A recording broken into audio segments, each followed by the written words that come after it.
Hello and welcome to my video lecture on XML and Web Services.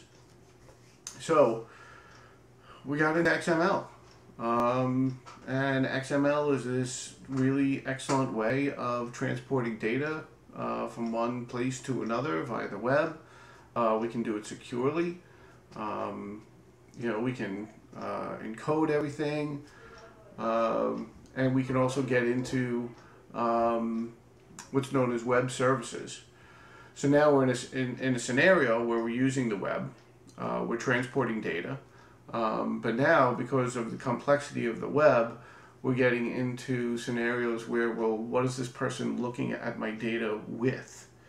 So now we're concerned, the concern started out with, well, we have to store this data. And then the concern went to, well, we have people accessing our server through the web. And now it's, oh my God, how are they accessing our services through the web? Remember, initially it was always, PCs. Somebody was using their tethered computer in their house.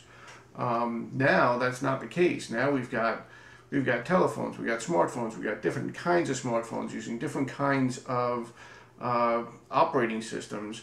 We've got tablet PCs, we've got books, we've got all sorts of different technologies that are accessing our data.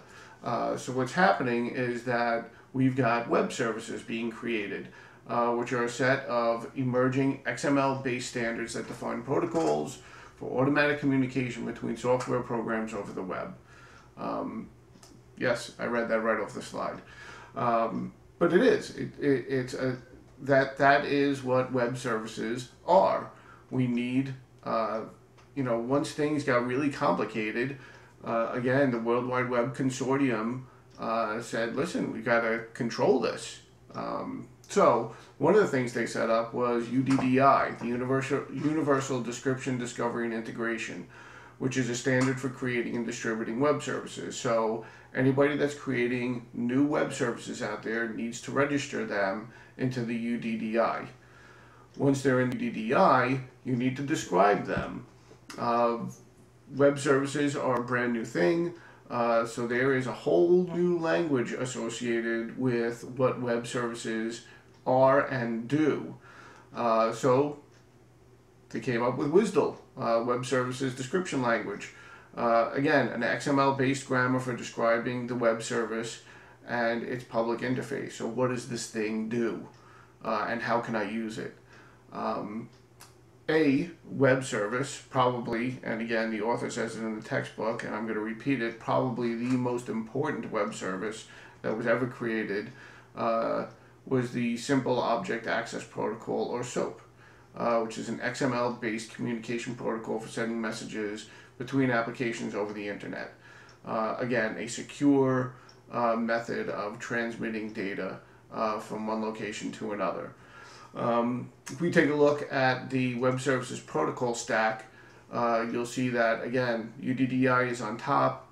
This is where the service has to be registered. So you need to, if you need to publish it, if you need to find it, or you need to use a service, you're going to start it in the UDDI and go and look for it.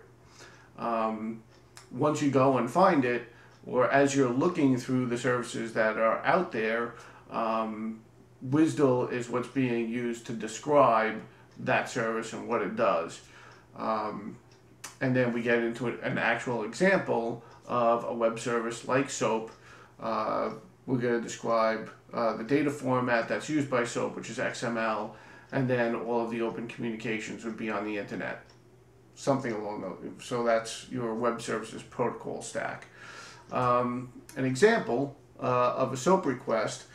So we've got a request sent from the customer to the supplier. So we set up an envelope, again, using the schema provided by either the supplier or the customer, most likely the supplier. We've got the SOAP body. And again, so this is all protocol driven. How is this formatted? It's just like XML. So we start off and we say the body of it is, I need to get the product details, which might be a stored procedure. And then we're sending them the product ID. That ends the product details. So then the response sent from the supplier to the customer is going to be the response of product details response, and the result is the product name is dining table, the finish is natural ash, the price is $800, and it's in stock. So that could be, and then these would be, you would set up something along the lines of XSLT to display this for the user. And then once we deploy web services, we've got our browsers using HTML. We'll probably have some kind of SOAP processor that we're renting time on. External applications would send their requests, their SOAP requests to that processor. That processor would send XML through our firewall, the requests through our application server, which would eventually get to our database management system and return the information to our client, whoever that might be, whatever external applications actually requested the data. So that is the end of my video lecture on XML and web services.